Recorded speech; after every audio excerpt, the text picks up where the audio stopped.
काल हर्षवर्धन सपकाळ यांनी मातोश्रीवर जाऊन सांगितलं की आता विधान परिषद जर का तुम्हाला हवी असेल तर फक्त विधान परिषदेचं बोलून चालणार नाही, येणाऱ्या राज्यसभेचा निर्णय देखील आत्ताच घ्या। विधान परिषद जर का तुम्हाला हवी असेल तर येणारी राज्यसभा काँग्रेसला द्यावी लागेल, अशा पद्धतीचं ठणकावून काँग्रेसनं मातोश्रीवर जाऊन सांगितलंय। त्यामुळं आत्ताची विधान परिषद उद्धवजी ठाकरे यांना दिली तर येणाऱ्या काळामध्ये संजय राऊत यांची राज्यसभा रिकामी होईल, त्या ठिकाणी काँग्रेसनं दावा केलाय। त्यामुळे आता विधान परिषदेवर उद्धवजी ठाकरे जाऊ नयेत यासाठी स्वतः संजय राऊत प्रयत्नशील आहेत।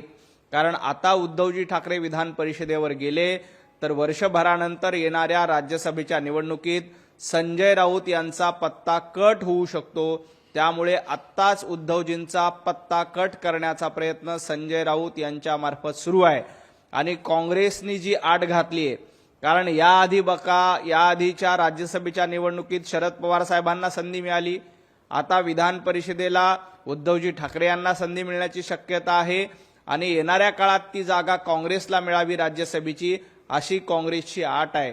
अन्यथा काँग्रेसच्या प्रदेशाध्यक्षाचं असं म्हणणं आहे की आम्ही काय फक्त महाविकास आघाडीतले घटक पक्ष म्हणून इतर पक्षाला पाठिंबाच द्यायचा का, आम्हाला कधी संधी मिळणार, अशा पद्धतीचा सवाल काँग्रेसकडनं केला जातोय। त्यामुळं आता विधान परिषद उद्धवजी ठाकरेंना मिळाली तर येणाऱ्या राज्यसभेचा निर्णय देखील आजच घ्यावा अशी आट काँग्रेसकडनं टाकण्यात आली आहे। त्यामुळे उभाटा गटामध्ये संजय राऊत विरुद्ध उद्धवजी ठाकरे असा सामना रंगलाय। संजय राऊतांना स्वतःच्या खासदारकीची चिंता आहे, त्यामुळे ती खासदारकी आपल्यालाच मिळावी यासाठी ते प्रयत्नशील दिसतात।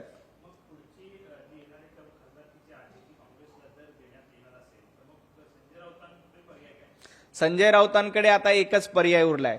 गेल्या काही दिवसापासून ज्या पद्धतीनं काँग्रेसचं लांगुलचालन करण्याचा प्रयत्न संजय राऊत करतायत, तर संजय राऊत येणाऱ्या काळामध्ये पुढची राज्यसभा जी काँग्रेसला मिळेल त्या काँग्रेसमध्ये जाऊन संजय राऊत ती राज्यसभेची खासदारकी मिळवण्यासाठी प्रयत्न करतील। त्यासाठी संजय राऊतांचे दोन डगरावर पाय आहेत। एक म्हणजे आता उद्धवजीचा पत्ता कट करायचा आणि पुढची राज्यसभा स्वतःकडे घ्यायची, ते नाही झालं तर राहुल गांधींशी त्यांचे संबंध चांगले आहेत, राहुल गांधींशी चर्चा करून येणाऱ्या काळामध्ये उभाटा गटाला सोडचिठ्ठी द्यायची, काँग्रेसमध्ये प्रवेश करायचा आणि काँग्रेसच्या कोट्यातली खासदारकी आपल्याला घ्यायची, अशा पद्धतीचा प्रयत्न संजय राऊत यांच्याकडनं केला जाणार आहे।